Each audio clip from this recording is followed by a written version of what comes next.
Your body was built to burn fat while you sleep. Not during your workout, not after your salad. While you sleep. Every night, your brain sends a signal, a growth hormone pulse that reaches into your deepest fat stores and tells your body to start releasing them. That process is supposed to run on autopilot, quietly, every single night of your adult life. But if you are over 40 and your belly fat is not moving, despite cleaner eating, more walking, maybe even skipping meals, there's a real chance that signal is being blocked before it even gets started.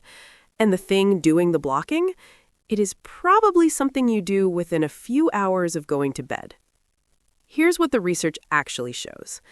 A study published in the journal Endotext, drawing from data in the Baltimore Longitudinal Study of Aging, confirmed that growth hormone secretion declines after the age of 30 by roughly 14% per decade. That means by the time most people reach their 50s, their overnight growth hormone output may be less than half of what it was in their 30s. But here's what most people miss. The number of pulses your body fires stays roughly the same.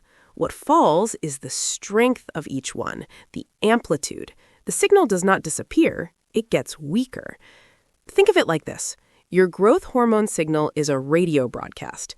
In your 30s, it was transmitting at full power. Now, it's the same station, same frequency, but the volume has been turned way down. Your fat cells are still tuned in, they just can't hear the message clearly enough to respond. That would already be a problem, but most people are making it worse every single night without knowing it. Stay with me because in a moment, I'm going to show you the exact 3-hour window before bedtime that either protects or destroys your overnight fat-burning signal. Once you see this, you cannot unsee it. Let us start with the biology, because once this clicks, everything else makes sense. Your body carries 2 types of fat. Subcutaneous fat, the kind you can pinch, sits just under your skin. Visceral fat is different. It sits deep inside your abdomen, wrapped around your organs, your liver, your intestines, your kidneys. Visceral fat is not just extra padding.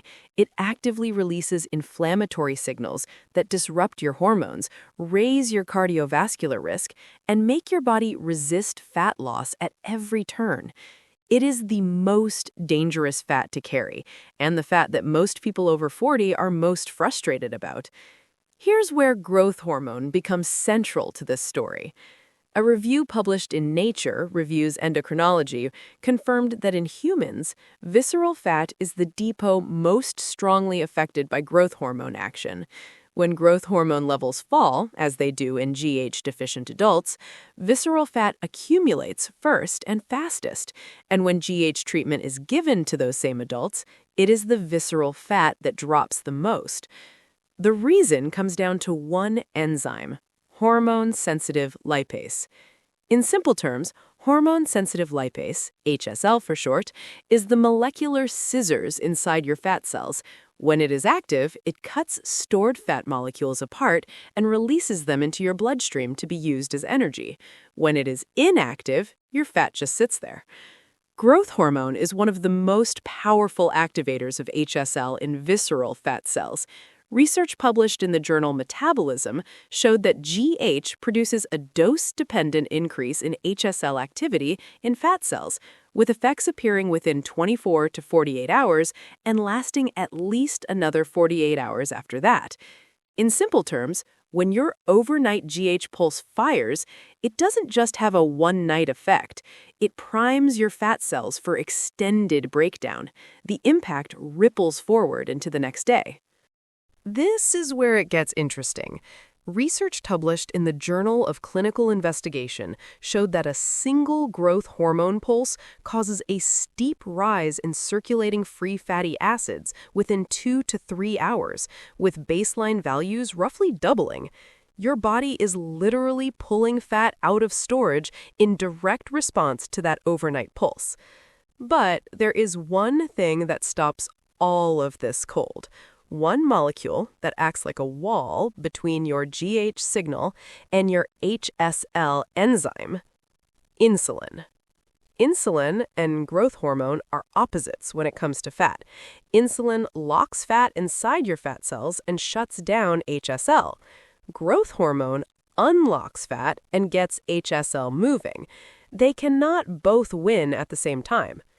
Research published in Nature Reviews Endocrinology confirms that insulin signaling suppresses the exact molecular pathways, PKC and ERK, that growth hormone uses to activate HSL.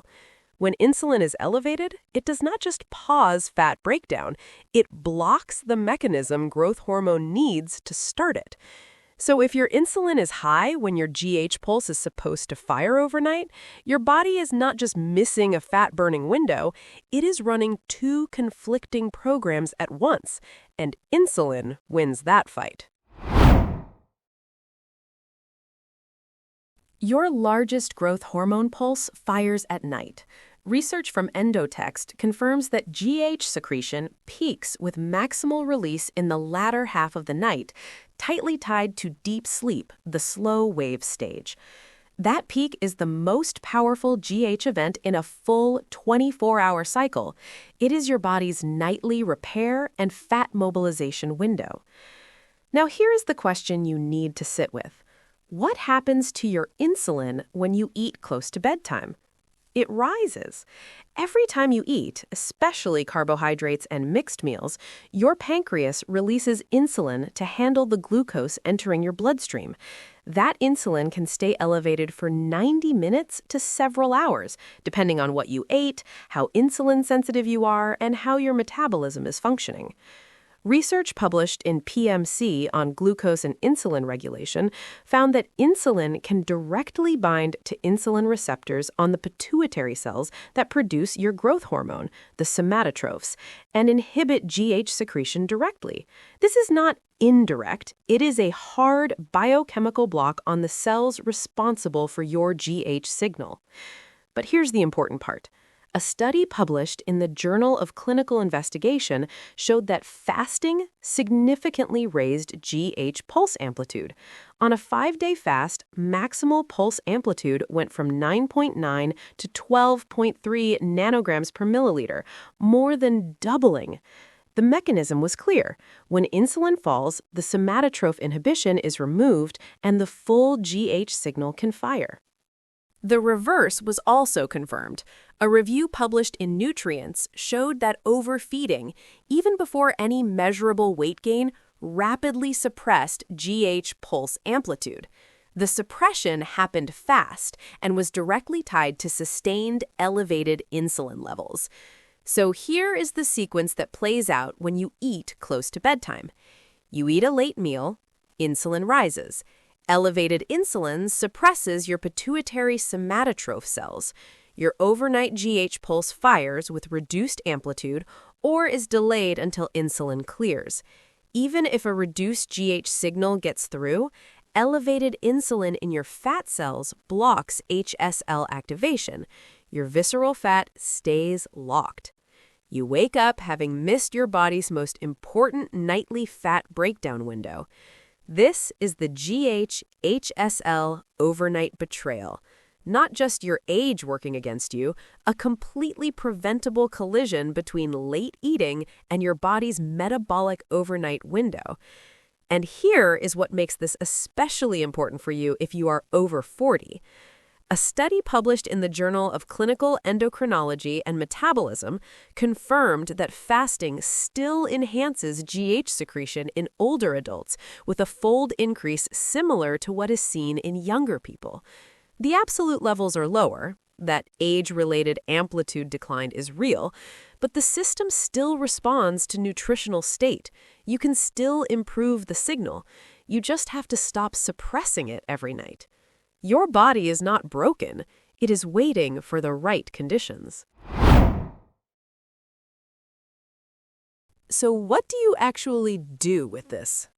The evidence points to one behavioral change. Stop eating approximately 3 hours before bed. That is the sleep fasting protocol. No supplements, no extreme dietary shifts, a timing adjustment specifically designed to let your body's own hormonal biology do what it was built to do. Here's what the research suggests happens when you do this consistently.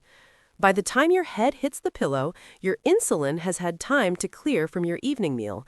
The somatotroph cells in your pituitary are no longer receiving strong inhibition signals. Your GH pulse, weakened as it may be from decades of age-related amplitude decline, has the best chance of firing at its full capacity for your current biology. And when that GH pulse fires in a lower insulin environment, it can reach your visceral fat cells without running into the insulin wall. Research published in Cardiovascular Diabetology found a strong correlation between GH mean peak amplitude and the rate of fat release in fasting humans. It is the height of the pulse, not just whether GH is present, that drives fat breakdown, and that height is highest when insulin is low. Here's what most people miss about this protocol. The 3-hour window also extends your total daily fasting period without any dramatic dietary change. Eat your last meal at 7 p.m. Do not eat again until 7 a.m. You have created a 12-hour fasting window that amplifies your GH signal every single night, simply by adjusting when you stop eating. Research on intermittent fasting and the GH axis, published in Endocrinology and Metabolism, consistently shows that even modest fasting windows improve GH pulsatility compared to fed conditions. The benefit does not require multi-day fasts. The nightly window matters. Now let us be precise about what this strategy does and does not do, because being honest with you matters more than selling you on a perfect fix. Here is what you now understand that most people carrying stubborn belly fat never get told. Your body has a nightly fat-burning window. It runs on growth hormone. That hormone activates an enzyme in your visceral fat cells called HSL, the molecular scissors that physically breaks stored fat apart and releases it into circulation. This process is supposed to happen every night while you sleep. After 30, the strength of your GH signal starts declining, roughly 14% per decade. That is the biological part you cannot fully control. But there is a second part you can control. Every night you eat close to bedtime, you raise insulin at exactly the moment your body needs low insulin to fire a clean, strong GH pulse. Elevated insulin suppresses the somatotroph cells that produce GH, and even if a weakened pulse gets through, insulin blocks the HSL pathway that GH needs to start fat breakdown. 2 problems. One is age. The other is a habit. The sleep fasting protocol, no food for approximately 3 hours before bed, does not fix your age, but it removes the habit-driven suppression that is compounding the age-related decline every single night. That is real leverage, and it costs nothing. Type yes in the comments if you are going to try the 3-hour window this week, and tell me, what time do you usually eat your last meal? I want to know where most of you are starting. If this changed how you think about your overnight metabolism, hit like. It helps other people dealing with the same frustration find this. Subscribe for more content like this. No hype, no false promises, just the biology explained clearly. Share this with someone over 40 who is doing everything right and still not seeing results. They need to know about this mechanism.